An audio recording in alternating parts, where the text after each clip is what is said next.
ब्रेकनंतर एक मोठी बातमी आहे। कृष्णा आंधळे नाशकात दिसल्याचा दावा स्थानिकांनी केला होता। त्यानंतर आता दुसऱ्या दिवशी सुद्धा त्याच्या मागावर पोलीस असल्याची माहिती आहे।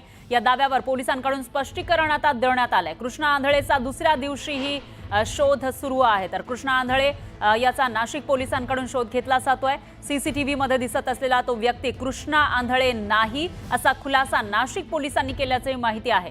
तर कृष्णा आंधळे नाशिकच्या गंगापूर रोड परिसरामध्ये फिरत असल्याचा नागरिकांनी दावा केला होता। स्थानिकांनी कृष्णा आंधळेला पाहिल्याचं म्हटलं होतं।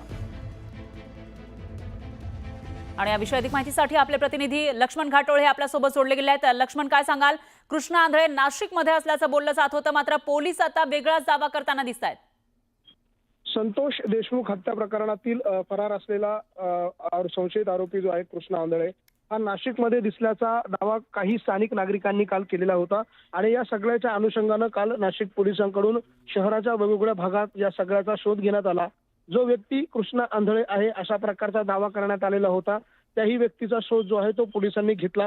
मात्र पोलिसांच्या तपासामध्ये प्राथमिक जी माहिती आलेली आहे, जो व्यक्ती सीसीटीव्ही मध्ये दिसतोय तो व्यक्ती कृष्णा आंधळे नसल्याचं पोलिसांनी सांगितलेलं आहे। मात्र असं जरी असलं तरी या व्यक्तीच्या अनुषंगानं, या तक्रारीच्या अनुषंगानं नाशिक पोलिसांकडनं आज दुसऱ्या दिवशी देखील या संपूर्ण प्रकाराचा तपास केला जातोय। या भागातले सीसीटीव्ही जे आहेत ते पुन्हा एकदा तपासले जात आहे। ज्या वेळेमध्ये हा संशयित त्यांना दिसून आला त्या वेळेच्या कालावधीमधले वेळेत जे सीसीटीव्ही आहे ते देखील आता पोलिसांकडनं तपासले जात आहे। आणि हे प्रकरण सेन्सिटिव्ह आहे, संवेदनशील आहे आणि त्यामुळे पोलीस या सगळ्या प्रकरणामध्ये गांभीर्याने आहेत आणि म्हणून दुसऱ्या दिवशी देखील या प्रकरणाचा तपास जो आहे तो नाशिक पोलिसांकडनं घेतला जातोय।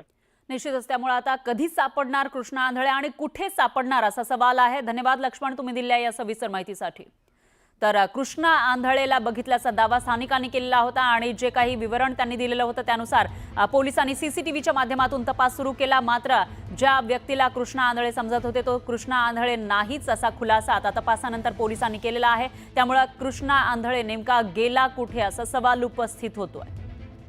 तर कृष्णा आंधळे हा 90 दिवसांपेक्षाही जास्त वेळ झालेला आहे, फरार आहे।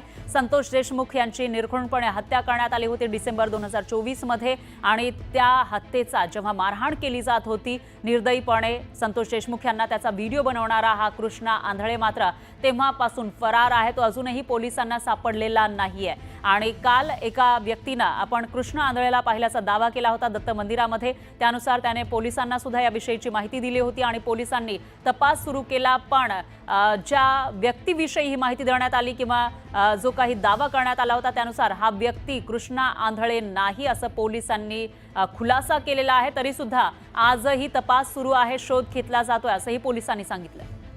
त्या दुचाकीवर बसलेल्यांमध्ये एक पाठीमागे बसलेला एक व्यक्ती होता, परंतु तो त्या कृष्णा आंधळेसारखा दिसत नव्हता। आणि ती जी दुचाकी होती तो म्हणत होता की विदाउट नंबर प्लेट होती, परंतु फुटेजमध्ये दिसत आहे की त्या बाईकला नंबर प्लेट आहे। ॲक्च्युली त्या व्यक्तीच्या सांगण्यामध्ये संदिग्धता होती। वेळोवेळी तो वेगवेगळ्या प्रकारे म्हणजे वेगळे सांगत होता तो, त्यामुळे त्याबाबत थोडंसं